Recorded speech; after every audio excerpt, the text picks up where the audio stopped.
We're all participating in this thing called life. Life has ebb and flows, mountaintops, it's got valleys, it's got thunderstorms in it, earthquakes. This life, you stop expecting it to go smooth, because it ain't finna go smooth. The road to success is always under construction. This life ain't set up to be smooth. You combat negativity and you combat discouragement with gratitude. It's the one way to combat discouragement is with gratitude. What messes you up is you focus on the thing that's not happening, and that causes you to get discouraged. So whenever you get discouraged, you have to change your focus from what's not happening to what has happened, and it straightens you out immediately. Because what causes the downslide is if you get wrapped up into what ain't happening, it get ugly, man, and it just snowballs. But you have to focus on gratitude. People don't understand how serious gratitude is. You know, it's a serious principle of success. It's hard to be miserable and grateful at the same time. You have to take chances in life. If you don't take chances in life, you'll never have the life God has for you. Life is about risk. If you play it safe in life, you ain't gonna have much of a life. If you play it safe, you won't have much of a life. Life is risk. It takes courage to pursue your dream. I just did it. It cost me everything, but eventually God is very good, man, when he sees you take a leap of faith. He supplies you everything you need. Now it's gonna cost you something, but most people are not willing to pay what it costs to go after your dream, because you're gonna have to hurt a little bit. And most people don't like being uncomfortable. If you don't want to be uncomfortable, please do not pursue success, because success is a very uncomfortable feeling. And I learned to be comfortable being uncomfortable. See, if you think you're too old to make it, let me give you a prime example. Colonel Sanders. Colonel Sanders has been frying chicken his whole life. He was telling everybody he had the best chicken in the world. Ain't nobody believe him. They turned him down everywhere. Colonel Sanders didn't get a franchise till he was in his 60s. Kentucky Fried Chicken sell more chicken than anybody in the world today. So if you're sitting here thinking because you got a little gray on you, you too late, as long as God waking you up in the morning, that's the sign that he ain't through with you. So what you tripping for? Last year I spoke at the SALT convention. The SALT convention is where billionaires from around the world gather. They gather in Vegas once a year to talk about how they're going to change the world. There's a couple hundred billionaires in this world. They all come to Las Vegas once a year to SALT convention. I was asked last year to be the keynote speaker.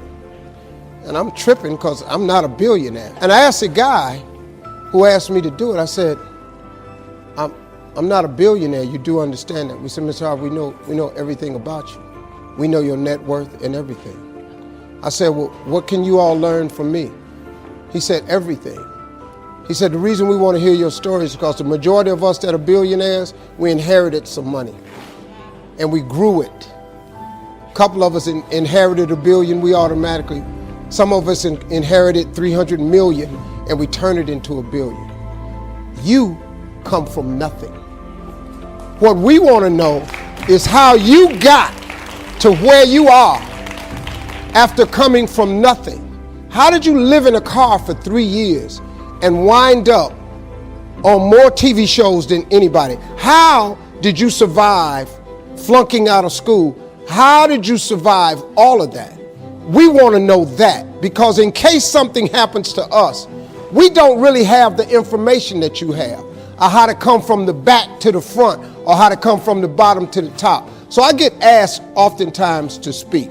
And so when I was telling them how I made it, I was telling them about the fortitude that I developed. And then I told them about the faith that I had. And that was really startling to them. Now, a lot of them are people of faith, but a lot of people who were born with a lot of money ain't really had to have a lot of faith. You understand? You have an idea of what it feels like. You've seen some kids get put in foster care. You've seen Child Protective Services come to somebody's house. You've seen kids come to school with less. You might have been one of the kids that went to school with less. You have struggled to give your kids a better life than the one you had. They don't hear this. But I'm going to tell you something right now. You can be successful without an education. You can be successful without coming from a rich family. You can be successful. I don't care what color you are, what faith you belong to, your sexual preference. I don't care what's wrong with you. You can be successful. Everybody in your life will have a turn back moment. No matter who you are, you're going to have such a period in your life where it seems like it's not working. You're going to have doubts. You're going to have a lot of trials and tribulations and challenges. And everybody has what's called a turn back moment. You always have a moment in your life where the direction you're going, you will have to make a decision to keep going or you turn back. The sad thing is, the average person turns back. But think about this. If you're going somewhere and you turn back, you can never get there. If you wake up every day and go get in your car and say, I'm going to the store, and halfway to the store, you turn around, and then the next day, you go to the store and you turn around, you do realize that you'll never get to the store.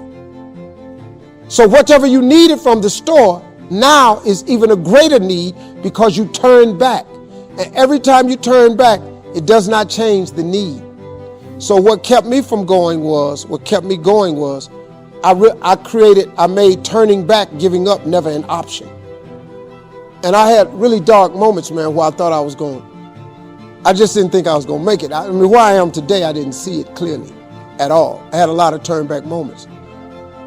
But you know what it was for me, man? Being successful is so hard, but I realized that not being successful was hard too. The difference between not being successful hard and trying to get successful and hard, if you're trying to get successful and it's hard, at least there's some payout. There's a payoff. If you hang in there, there's payoff. When you're not successful, it's hard. It's hard not having money. It's hard never knowing how to come up with your mortgage and your bond and your rent. It's hard not knowing that. How you going to feed your children? How you going to pay your bills? It's hard, ain't it? So if it's hard that way, and it's hard being successful, I might as well deal with how hard it is to be successful, because at least one day that could be a payout. If you just stay in the hard part of life of not being successful, ain't no payoff.